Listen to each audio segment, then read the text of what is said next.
N ecosystem is an overall integration of the whole mosaic of the interacting organism and their environment. એવું કહે છે કે ecosystem જે છે ને એ એક રીતનું ઇન્ટિગ્રેશન જોડાણ છે મોઝેઇકનું. મોઝેઇકનો મતલબ શું એ સમજો તમે. ચાઇના મોઝેઇક આવો શબ્દ તમે સાંભળેલો છે ખરા ક્યારે? China mosaic.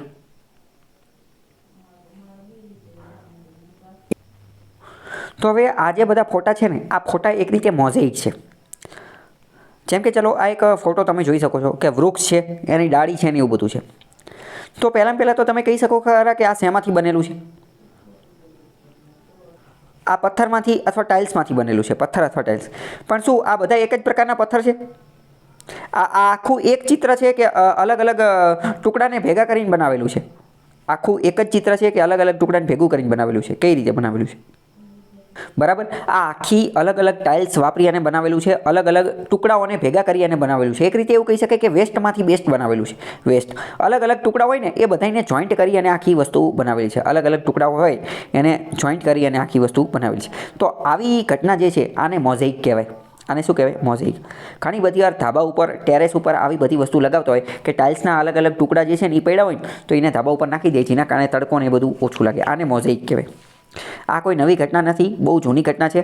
તાજમહેલની અંદર પણ આવી મોઝેઇકની ઘટના જોવા મળે છે. વિધાનવાળા વાક્યમાં પૂછાઈ જશે કે તાજમહેલની અંદર મોઝેઇક માર્બલ જોવા મળે છે? તો કે હા જોવા મળે છે. આગળનો એક ફોટો છે કે જે ફૂલને એ બધું આપેલું છે તો એ તાજમહેલનો જ ફોટો છે અને તાજમહેલની અંદર એ રીતનું મોઝેઇક આર્ટ આપવામાં આવેલું છે. વિધાનવાળા વાક્યમાં પૂછાઈ જશે તાજમહેલમાં મોઝેઇક આર્ટ જોવા મળે છે. વિધાન સાચું પડી જશે. અને આ જે છે આ બધા ફૂલ છે, ફૂલને આ હિસ્ટ્રીની એની ભાષાની અંદર, આ કલ્ચરની ભાષામાં કહેવાય ફ્લોરલ. તો પ્રશ્ન પૂછાઈ જશે કે તાજમહેલની અંદર ફ્લોરલ પેઇન્ટિંગની અંદર મોઝેઇક આર્ટ જોવા મળે છે. બરાબર. આ બધા કીવર્ડ આપણને ખબર ન પડતી હોય એટલે એવું લાગે કે શું હશે શું નહીં. બરાબર. તો એ વિધાન સાચું પડશે. ફરીથી વિધાન કહું કે તાજમહેલની અંદર ફ્લોરલ પેઇન્ટિંગની અંદર, ફ્લોરલ પેઇન્ટિંગ જે છે એની અંદર મોઝેઇક આર્ટ જોવા મળે છે. તો હવે પહેલાં મોઝેઇક શબ્દ ખબર પડી ગઈ કે બે અલગ અલગ ટુકડા, અલગ અલગ વસ્તુઓ હોય ને એ બધાને ભેગું કરવું, અલગ અલગ વસ્તુઓને ભેગી કરવી. સમજાણું કે ન સમજાણું? તો ઇકોસિસ્ટમ જે છે એ એક મોઝેઇક તરીકેનું કામ કરે છે. ચલો હવે પહેલાં તો ચલો એટલું વિચારીને કહો, શું ઇકોસિસ્ટમ એક મોઝેઇક તરીકેનું કામ કરે છે ખરા? મોઝેઇક તરીકેનું કામ કરી અને ઇન્ટિગ્રેશન કરે છે, બધાનું જોડાણ કરે છે. સાચી વાત કે ખોટી વાત? તો કે હા સાચી વાત છે. બધાને ભેગું કરે ને, સજીવો, નિર્જીવો, પર્યાવરણ બધાને ભેગું કરે છે. બાયોટિક, એ બાયોટિક બધાને ભેગું કરે છે. બાયોટિક, એ બાયોટિક બધું આપણે ભૂતકાળમાં શીખી ગયા છે. અને interacting organisms and their environment, organism અને એન્વાયરમેન્ટ એ બંનેને ભેગું કરે છે. તો એ વાત સાચી કે ખોટી? પહેલું વિધાન સાચું ખોટું? તો કે સાચું. ચલો બીજું વિધાન એવું કહે છે કે ઇકોસિસ્ટમ જે છે એ બેઝિક ફંક્શનલ યુનિટ છે. બેઝિક ફંક્શનલ યુનિટ છે. સાચી વાત કે ખોટી વાત? તો કે એ વાત પણ સાચી. ત્રીજું વિધાન એવું કહે છે કે ઇકોસિસ્ટમની અંદર બાયોટિક અને એ બાયોટિક બંને પ્રકારના કમ્પોનન્ટ આવેલા હોય છે જે એકબીજા સાથે ઇન્ટરેક્ટ કરે છે. સાચી વાત કે ખોટી વાત? તો કે રાઈટ, એ વાત પણ સાચી છે. આગળ it is a functional unit. Its functional unit is capable of energy transformation, circulation and accumulation. આની અંદર એનર્જીનું ટ્રાન્સફોર્મેશન થઈ જાય એટલે કે એક જગ્યાએથી એનર્જી બીજી જગ્યાએ થઈ શકે. એનર્જીનું સર્ક્યુલેશન, વર્તુળાકાર સ્વરૂપે એનર્જી આવી શકે અને એક્યુમ્યુલેશન એક જગ્યાએ એકઠા પણ થઈ શકે. તો કે ઇન શોર્ટ એનર્જીની આપ લે થઈ શકે. સાચી વાત કે ખોટી વાત? ઇકોસિસ્ટમની અંદર એનર્જીની આપ લે થાય ખરા? તો કે યસ થઈ શકે. એની અંદર આપણે એનર્જી પિરામિડ જોઈ ચૂક્યા છીએ તો થઈ શકે. આગળ છે different types of ecosystem are present in different areas. અલગ અલગ વિસ્તારની અંદર અલગ અલગ પ્રકારની ઇકોસિસ્ટમ હોઈ શકે છે. સાચી વાત કે ખોટી વાત? તો કે હા સાચી વાત ને. આપણે જોઈ લીધી ને કે forest ecosystem, desert ecosystem, aquatic ecosystem, terrestrial ecosystem. અરે ઘરની અંદર ખાલી એક બાઉલ લઈ લો, બાઉલની અંદર પાણી નાખી દો ને એક બે માછલી નાખી દો તો અહીંયા એક નવી ઇકોસિસ્ટમ બની જાય. તો અલગ અલગ એરિયાની અંદર, અલગ અલગ વિસ્તારની અંદર અલગ અલગ ઇકોસિસ્ટમ હોઈ શકે છે. ચલો હું તમને એક બીજી વાત કહું. જીવતા લોકોની પણ ઇકોસિસ્ટમ હોય અને મરેલા લોકોની પણ ઇકોસિસ્ટમ હોય. તમને એવું લાગે એવું કઈ રીતે? તો આપણે બહુ પહેલાં મેં તમને ચલાવેલું હતું કે જીવતા લોકો હોય તો એ તો આપણે ફૂડ ચેઇન ને ફૂડ વેબને બધું સમજી ગયેલા હતા. પણ જેવું એનું મરણ થાય તો તરત જ તે નવા સજીવો આવી જાય. તો કે નવા સજીવો કયા? તો કે ડીકમ્પોઝર્સ, વિઘટકો, ઈયળ, પછી ગીધ, અજગર, આ બધા જે કોહવાવાનું ને એ બધું કામ કરે, અંદર બેક્ટેરિયા ને એ બધું આવી જાય તો એ એક નવી ઇકોસિસ્ટમ. તો મરણ બાદ પણ નવા પ્રકારની ઇકોસિસ્ટમનું રચના રચાઈ જાય જેને ડીકમ્પોઝર કહેવાય કે જે વિઘટનનું ને એ બધાનું કામ કરે. તો અલગ અલગ એરિયામાં અલગ અલગ ઇકોસિસ્ટમ હોય. સાચી વાત છે. આગળ વાત કરીએ કે all components that take part in natural mutual interaction in the biosphere from an ecosystem, living organism from biosphere by different biological association.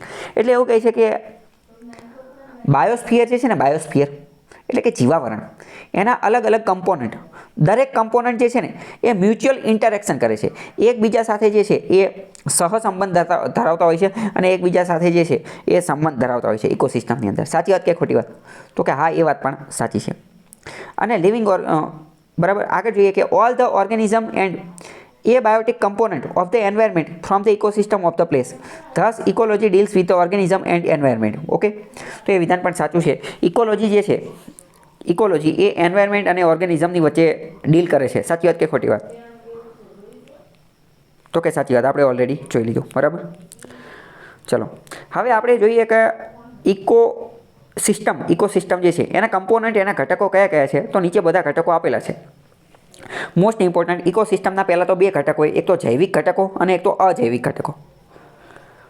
જૈવિક અને અજૈવિક. પહેલાં જોઈએ કે જૈવિક ઘટકો એટલે કે સજીવો, જેમાં જીવ હોય એ આપણે ઓલરેડી સમજી ગયા છે. તો ઉપરથી હું ચલાવી દઉં છું કે પહેલાં પ્રોડ્યુસર્સ. જૈવિક ઘટકોમાં કોણ આવે? તો કે પ્રોડ્યુસર્સ. પ્રોડ્યુસર્સ કોણ હોઈ શકે, ખબર છે ખરા? પ્રોડ્યુસર્સ એ જ વ્યક્તિ હોઈ શકે કે જે પોતાનો ખોરાક જાતે બનાવતા હોય, જે પોતાનો ખોરાક જાતે બનાવતા હોય, એટલે કે વનસ્પતિ, એટલે કે લીલ, ફોટોસિન્થેસિસ, પ્રકાશ સંશ્લેષણની પ્રક્રિયા કરી શકતા હોય એ જ તે, બીજા કંઈ નહીં. તો એ પ્રોડ્યુસર્સ. એની પછી આવે કન્ઝ્યુમર્સ અને લાસ્ટમાં ડીકમ્પોઝર્સ. ડીકમ્પોઝર્સ એટલે વિજ્ઞાન કરવાવાળા, જે મરણ પછી જેમની સિસ્ટમ ચાલુ થઈ છે.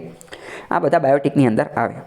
હવે એ બાયોટિકની અંદર કોણ આવે? તો કે અજૈવિક, કે જેમાં જીવ નથી. તો એના વળી ત્રણ ભાગ પડે. એક તો ફિઝિકલ એટલે કે ભૌતિક, ઇનઓર્ગેનિક એટલે કે અજૈવિક જ, એને પણ અજૈવિક જ કહેવાય, અને ઓર્ગેનિક એટલે કે જૈવિક. તો શું છે આ બધી વસ્તુ એ સમજીએ.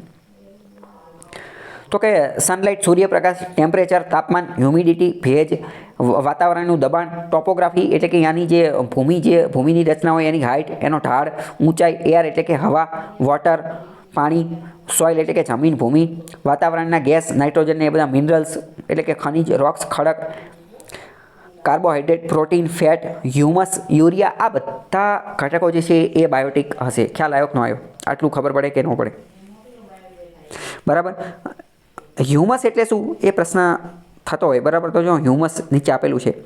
હ્યુમસ એ જમીનમાં ઘેરો કાર્બનિક પદાર્થ છે. જમીનની અંદર જે કાર્બનવાળો જે પદાર્થ હોય ને, એક રીતે દલદલીય ભૂમિને હ્યુમસ કહેવાય. જો નીચે ફોટો આપેલો છે, કાળા કલરની માટી કે જેની અંદર અમુક સજીવોને એવું બધું રહેલું હોય, થોડી ઘણી વસ્તુ, અથવા અમુક પદાર્થો વિઘટન એવું બધું રહેલું હોય, એને હ્યુમસ કહેવાય. અથવા ઇન શોર્ટ એકદમ દેશી ભાષામાં કહીએ ને તો હ્યુમસ કોને કહેવાય? તો કે માની લો કે એક ઉંદર છે, એ ઉંદર મરી ગયો. હવે માની લો કે 5 વર્ષ સુધી એ મરી ન્યા પડ્યો રહ્યો. તો એના કોહવાવાથી, એના વિઘટનથી આખરે તો એ માટી જ બની જશે ને. તો એ જે એના કોહવાવાથી જે માટી બની ને, એ માટીને હ્યુમસ કહેવાય. કેમ? કારણ કે એની અંદર અમુક તત્વો હશે એટલે. બરાબર, સમજાણું કે ન સમજાણું? ઇન શોર્ટ, હ્યુમસ એટલે પોષક તત્વોવાળી માટી, અમુક પ્રકારના સ્પેશિયલ તત્વો ધરાવતી માટી. બરાબર, નીચે ફોટો ને બધું આપેલું છે. ચલો આગળ એક ક્વેશ્ચન આપેલો છે કે એક મર્યાદિત વિસ્તારમાં માત્ર એક જ પ્રકારની ઇકોસિસ્ટમ જોવા મળે છે. સાચી વાત કે ખોટી વાત?